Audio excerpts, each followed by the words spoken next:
오늘은 요한복음 3장 27절로 28절을 통해서 너희가 증거하라 라는 말씀 전하도록 하겠습니다. 오늘 본문 말씀을 두 가지로 간명하게 정돈합니다. 첫 번째, 종의 영광. 종의 영광. 두 번째, 종의 여정. 종의 여정.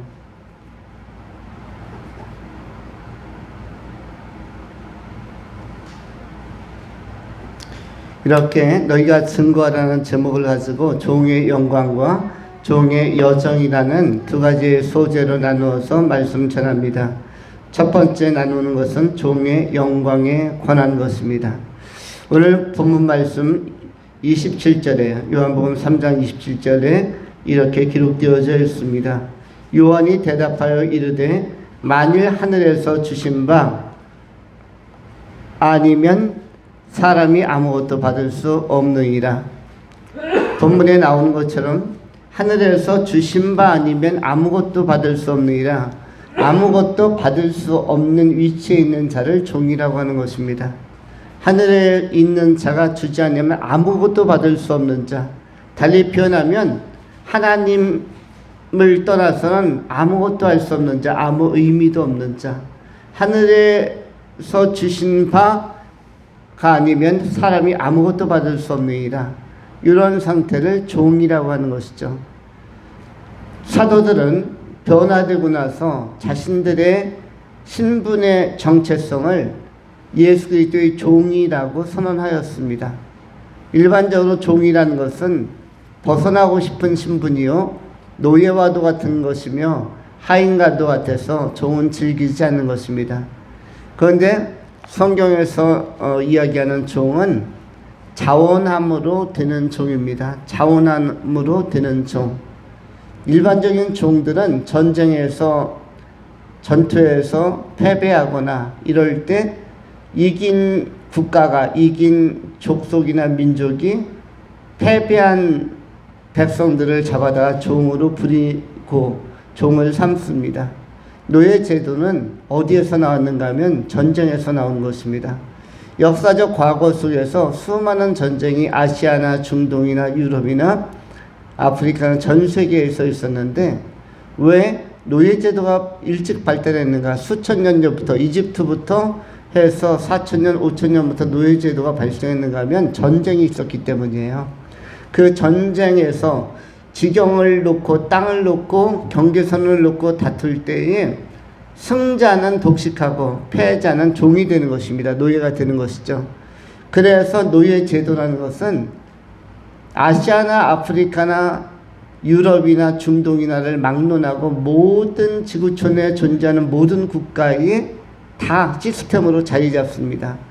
그런데 이렇게 종이 생긴 것은, 노예가 생긴 것은 무엇이다? 전쟁의 결과물이다. 패배한 자들이 노예가 된 것입니다.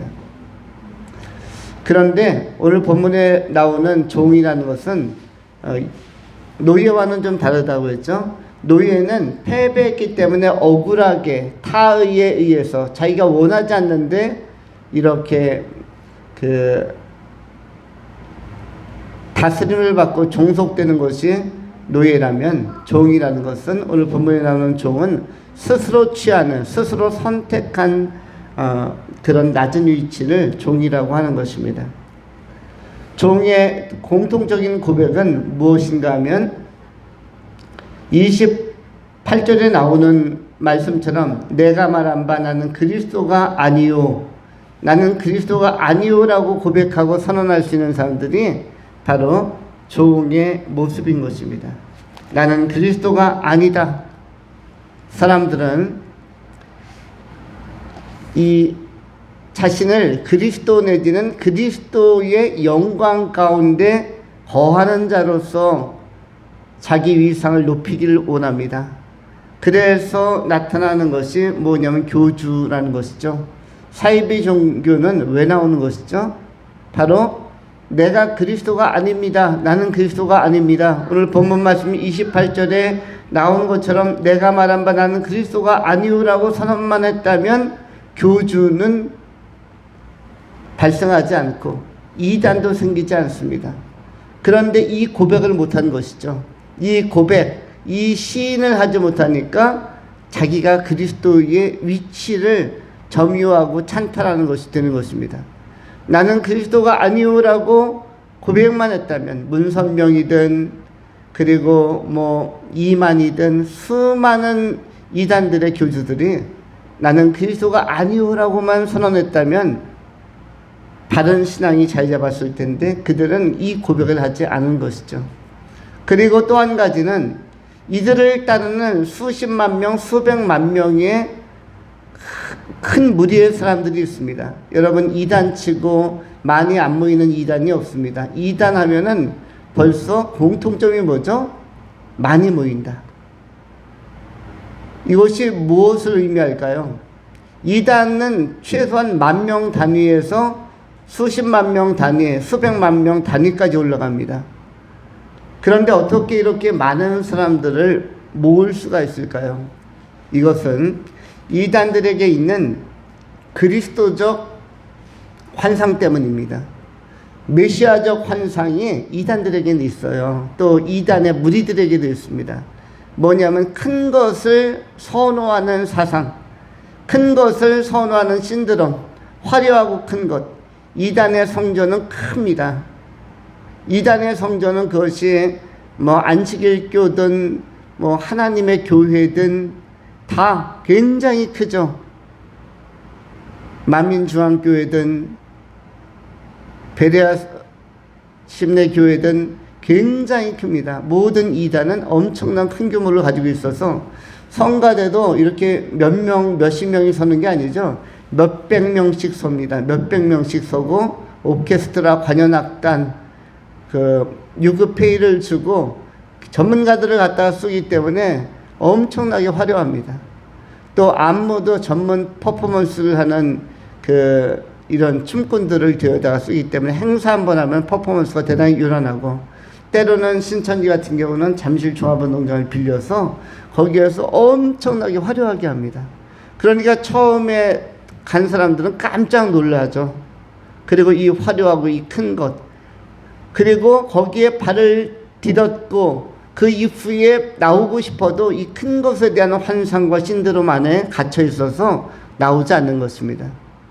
왜냐하면 이 크고 좋고 화려한 것, 수만 명과 함께 있을 때의 그 우월적인 군중심리, 환상적 신비적 군중심리 안에 있다가 혼자서 바른 신앙하려고 위토리로 나오는 것에 대한 두려움이 너무나 크기 때문에, 그 공포가 너무 크기 때문에 그리스도적 환상을 주는 이 큰 것에 대한 신드롬으로부터 그들이 아닌 것을 알면서도 거주하려고 하는 것입니다. 동시에 천국에 대한, 구원에 관한, 심판에 관한 그 확실성이 없는 것이에요. 심판에 관한 확실성이 없기 때문에 천국이 있는지 없는지, 지옥이 있는지 없는지에 관해서는 무엇처럼 안 믿는 불신자와 똑같은 감각과 그런 기준을 가지고 있습니다. 그래서 가보지 않는 한 알 수 있겠는가. 그러나 이렇게 많은 공동체와 많은 무리들이 함께 열정을 가지고 이 화려하고 아름다운 곳에서 함께 모이고 함께 뭔가를 한다라면, 집회 행위를 한다라면 이런 것들을 인정해 주지 않을까라는 자기 위로와 위안 안에서 그들이 나오지 않는 것입니다. 웬만하면은 누가 보아도 다 아는 이런 이단들에서 돌이킬 것 같은데 절대로 돌이키지 않습니다. 최근에 옴진리교에 관한, 일본의 옴진리교에 관한 다큐가 TV로 방영이 되었습니다. 옴이란 단어가 뭐죠? 옴이란 단어는 지구 멸망의 시간을 옴이라고 합니다. 그런데 그 다음에 진리는 왜 붙었을까요? 옴진리교를 창시한 사람은 일본의 교주였는데, 이 사람은 인도에 가서 힌두적인 옴 사상을 배워가지고 왔어요. 그리고 티베트 불교의 종정이라고 했던 그 굉장히 유명한 사람이 하나 있죠. 티베트 불교의 달라이 라만 가는 사람과 사진을 찍었습니다. 그러면서 자신이 뭐라고 생각했냐면, 달라이 라마의 영을 계승한 자다. 이런 마음을 가지고 그 환상을 가지고 일본에 들어와서 옴 진리교라는 것을 만들었어요. 근데 옴이 뭐라고 했죠? 우주의 멸망, 우주의 멸망, 우주의 대폭발로 인한 멸망. 그런데 그때의 진리가 필요하다. 이 멸망을 목전에 앞두고 멸망을 막기 위해서는 진리가 꼭 필요하다. 그래서 그 진리를 제시하는 자가 누구다? 바로 본인이라고 이야기한 것이죠. 그러면서 여러 가지 율법과 계명과 규율을 통해서 그 옴 진리 공동체에 들어오는 사람들을 속박하기 시작했습니다. 그리고 마치 신앙촌처럼, 박태선의 신앙촌처럼 그러한 공동체를 크게 만들었습니다. 7개의 건물을 가지고 그 중에 2개는 공장을 세웠습니다. 1970년대, 80년대 컴퓨터가 막 나오기 시작할 때 이때 컴퓨터를 조립하는 것을 일본에서 빨리 받아들였는데, 그래서 컴퓨터 조립해서 세팅해서 판매하는 사업을 통해서 돈을 많이 벌었어요. 돈을 많이 벌어서 사업을 확장하다 보니까 사람들이 신기해서 거기를 또 찾아갔습니다. 우리로 이야기하면 허경영 같은 사람. 그래서 대부분 누워 있거나 아니면 그 와불 형태로 있는데, 그러면서 자신은 공중부양을 할 수 있다. 이렇게 했고, 성도들의 결혼을 금지했습니다. 연애도 금지. 그렇게 하고 성도들이 금욕생활을 해야 된다 해서 마치 찜질방에 있는 그 1인실, 한 명씩 들어가서 쉴 수 있는 찜질방에 이렇게 원형 통로와 같은 한평 남짓한 그런 것들을 숙소로 주었습니다. 그리고 공동체 같이 모여서 담화나 담수를 못하게 하고, 나머지 시간은 일하거나 아니면은 그 나름대로 옴 진리에 대한 그 기도를 한다든지 이런 형태로서 약간 신비주의적인 시간을 많이 가졌습니다. 그러면서 크고 작은 많은 문제가 생기니까 이 교주에 대한 그 고발이 들어왔고, 그 법원의 판결을 앞두고 나서 이 옴진리교의 교주가 두려우니까 어떤 사건을 저질렀죠? 독가스를 살포하는 사건을 저질렀죠. 독가스를 제조해서 사린이라는 독가스를 제조해가지고 판사의 집에 앞에서 그 방풍차를 가지고 뿌렸어요. 계속. 그래서 날아가서 그 내일 이 옴진리 교주를 재판할 판사가 죽도록 계속적으로 산인이라는 독가스를 살포하고 바람을 타고 나가게 했는데, 바람이 역풍으로 불어서 그 법관은 안 죽고 옆에 있는 주민들이 많이 죽었어요.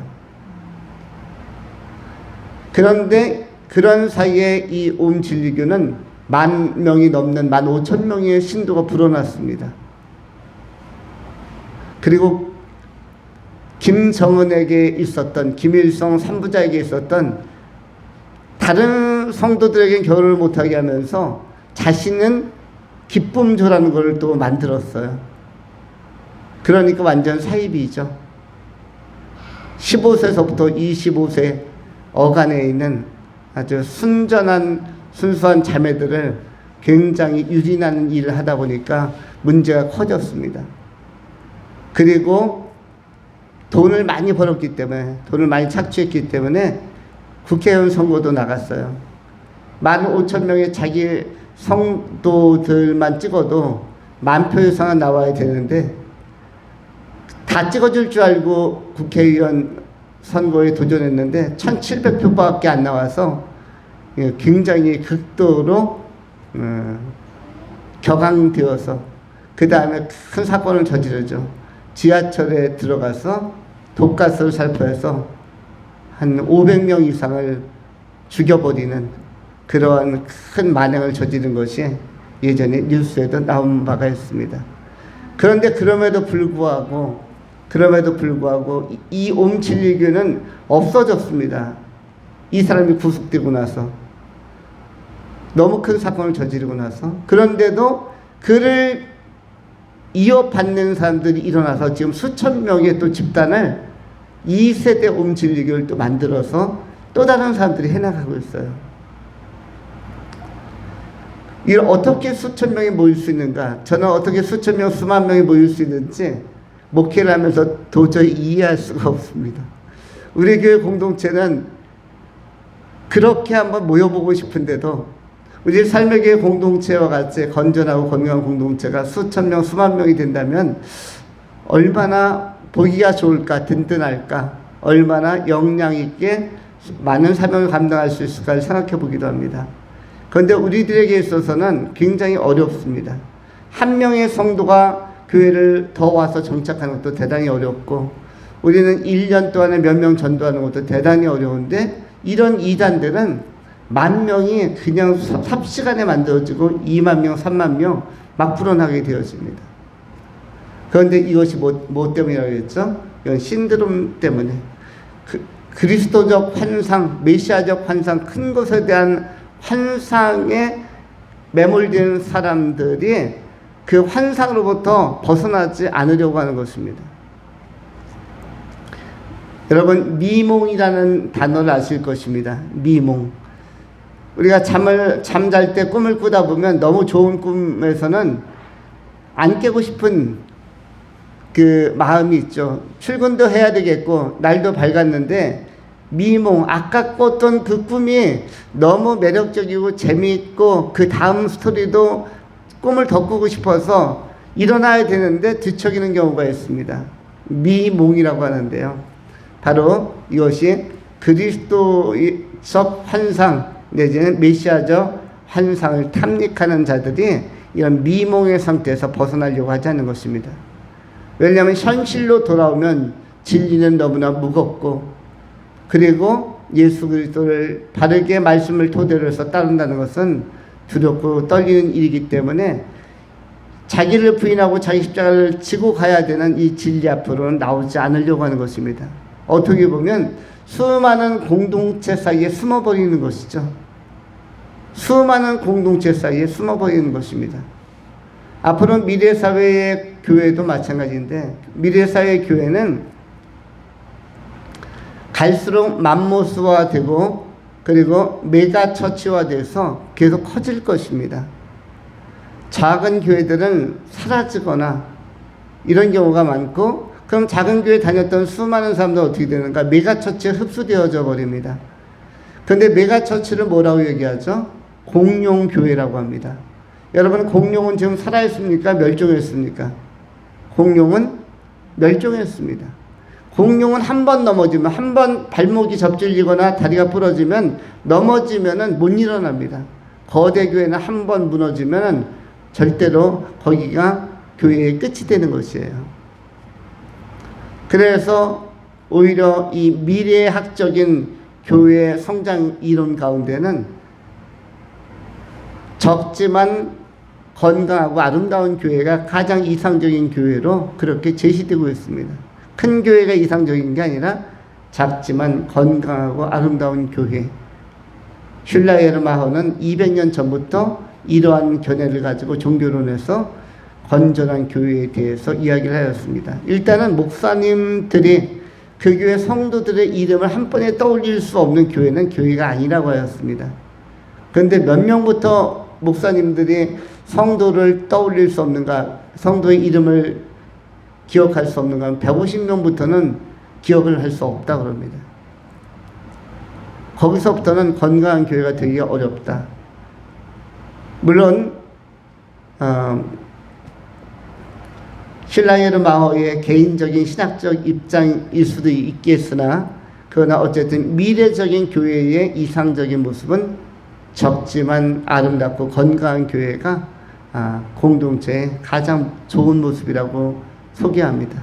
에베소 교회, 빌립보 교회, 이런 빌라델피아 교회, 이런 교회가, 라우디게아 교회가 전부 다 크지 않은 교회들이었어요. 불과 수십 명의 사람들이 모여서 예배하는 교회였고, 라우디게아 교회 같은 경우는 더 적은 숫자가 모이기도 하였습니다. 오히려 예루살렘 교회처럼 수천 명 또 만 명이 넘어갔던 교회는 빨리 없어지고 말았죠. 그래서 큰 것보다 더 중요한 것은 바르고 건전한 신앙을 정립해 나가는 것이 어느 시대에나 중요한 것입니다.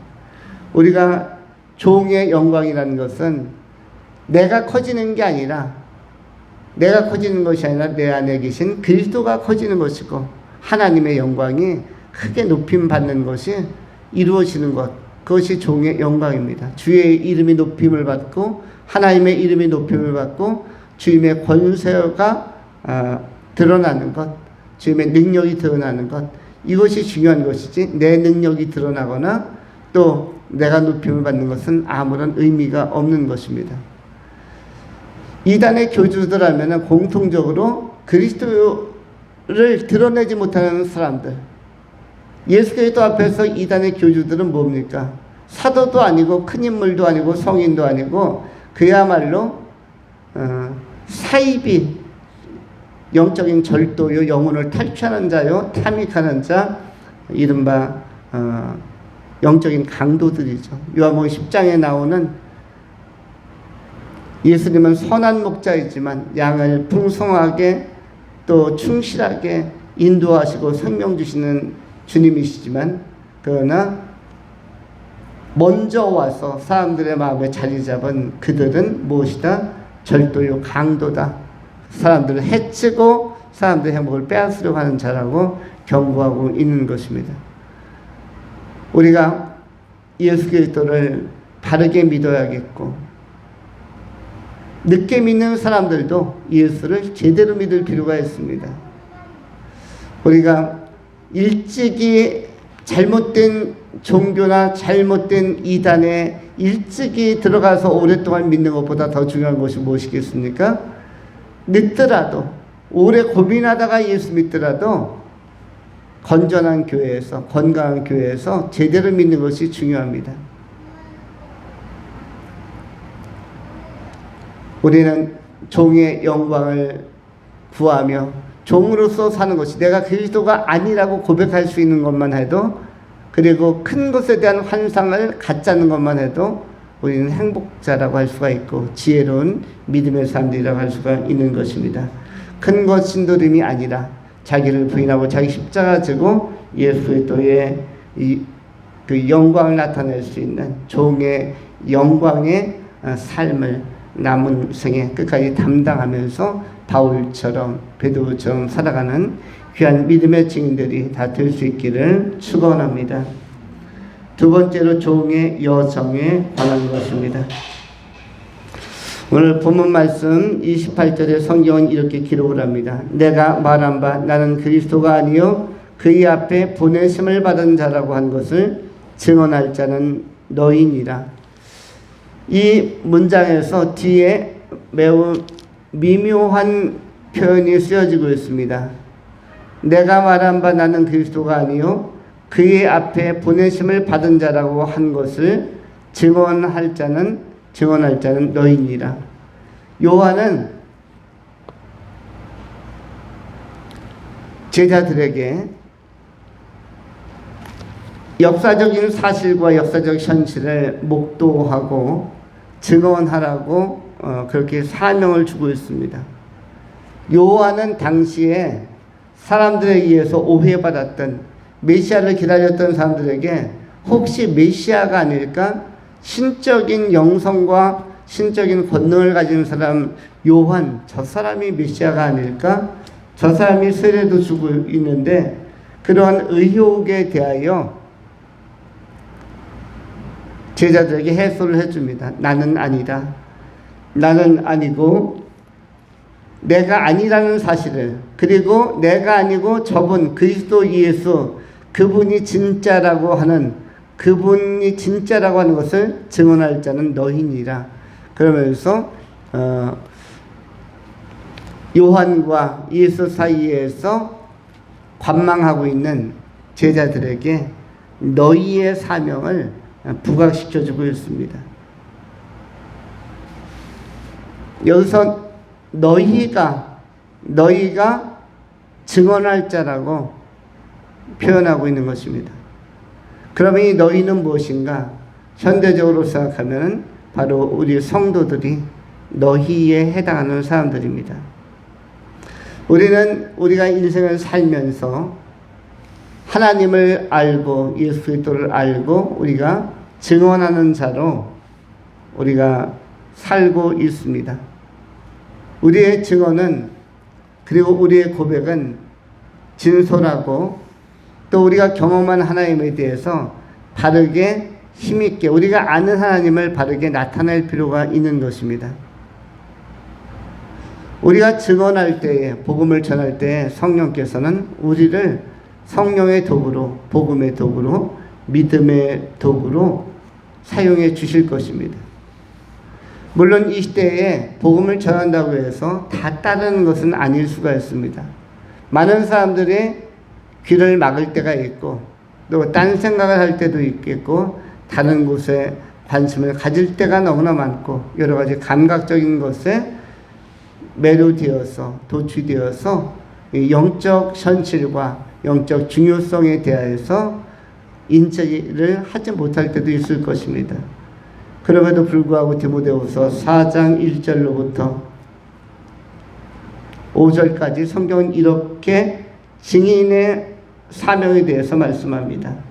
하나님 앞과 살아있는 자와 죽은 자를 심판하실 그리스도 예수 앞에서 그가 나타나실 것과 그의 나라를 두고 엄히 명하노니 너는 말씀을 전파하라. 때를 얻든지 못 얻든지 항상 힘쓰라. 범사의 오래 참음과 가르침으로 경책하며 경계하며 권하라. 때가 이르리니 사람이 바른 교훈을 받지 아니하며 귀가 가려워서 자기의 사욕을 따를 스승을 많이 두고 또 그 귀를 진리에서 돌이켜 허탄한 이야기를 따르리라. 그러나 너는 모든 일에 신중하여 고난을 받으며 전도자의 일을 하며 네 직무를 다하라. 여기서 전도자의 일, 증거자의 일을 다 하라고 말씀하고 있습니다. 많은 사람들이 귀를 진리에서 돌이켜 허탄한 이야기를 따를 것이다.